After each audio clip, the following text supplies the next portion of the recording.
From spears to spy planes, humanity's weapons of war have constantly evolved, in the process creating some very unique and strange weapons over the millennia. However, none compare to the absurd and brutal weapons of medieval India. Here are the top 10 weirdest Indian weapons of war you won't believe exist. Number 10. The Dandpatta. The Dandpatta is an ancient Indian sword used to slice and skewer multiple enemies in battle. A warrior using this weapon would hold the weapon using concealed handles, enabling the weapon to act as an extension of the warrior's arm. I can't imagine the feeling of being turned into a human shish kebab by an ancient Indian warrior. Sheesh. Literally. Number 9. The Indian War Elephant. The Indian war elephant, native to India, was used much like a modern-day tank as a platform for many ancient weapons. One of the most strange weapons mounted on an Indian war elephant was a ball and chain. Attached to either the tusks or trunks of these elephants, the weapon was more effective as a fear mechanism than an actual weapon. You could say they came in like a wrecking ball. Number 8. The Guitar. The guitar appears to be a simple dagger at first, and it is. Number 7. The Haladi.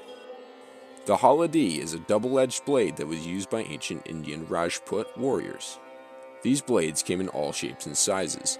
Some even had 3 blades or extra spikes. However, these Darth Maul-like warriors ended up stabbing themselves more often than the enemies they targeted. You could say a group of them could be called the Suicide Squad. Number 6. The Gurs. The Gurs is a type of mace, often decorated with spikes or other sharp and pointy features. These weapons, often handled by only the strongest warriors, were used to stab, slice, and bash opponents all at once with one swing. I'd hate to be sprayed in the eyes with this type of mace. Number 5. During the 17th and 18th centuries, the Tabar battle axe was the standard weapon of the mounted warriors of India. This large weapon had a curved blade and hammer-headed pole, making it somewhat resemble a scythe. Mounted warriors would often charge through battle, Tabar extended, reaping the heads of enemies like barley in a field. Number 4. The Chakkar or Chakram. These things are literally Tron discs. There's no other way of explaining this. They were thrown from horses and elephants and were used to slice people open. This is pretty straightforward. Number 3. The Bagh Nakha. The Bagh Nakha either looks like a prototype Black Panther weapon or some kind of sex toy. This claw-like mechanism was heavily inspired by the native bagel tires of India. The Bagh Nakha would be strapped to the front of a warrior's hands and used to scratch and tear open enemies at close range.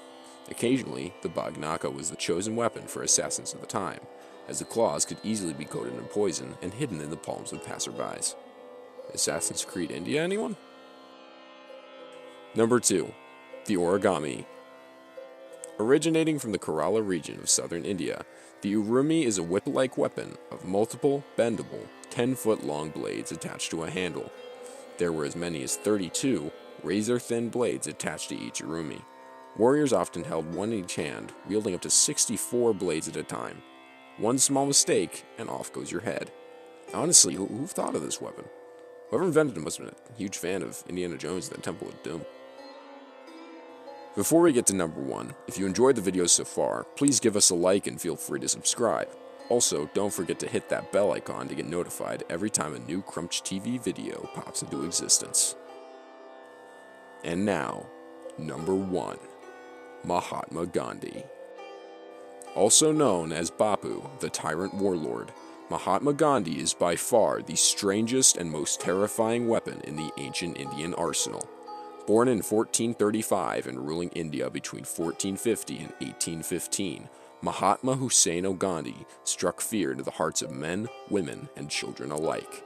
Frequently charging into battle with nothing but his mouth and a pair of trousers, he was known as the fiercest lawyer in all of India. Under his rule, India was in battle with the Anglo-Saxons, specifically one by the name of Margaret Thatcher. In the Battle of Waterloo, Mahatma Gandhi successfully outmaneuvered the Thatcher forces, utilizing the power of the Thum. It was not until the exile of Napoleon that Gandhi realized the age of conquerors was over and it was time for him to step down and join him in exile. All of this comes to prove there is no uniting power stronger than that of hating the British.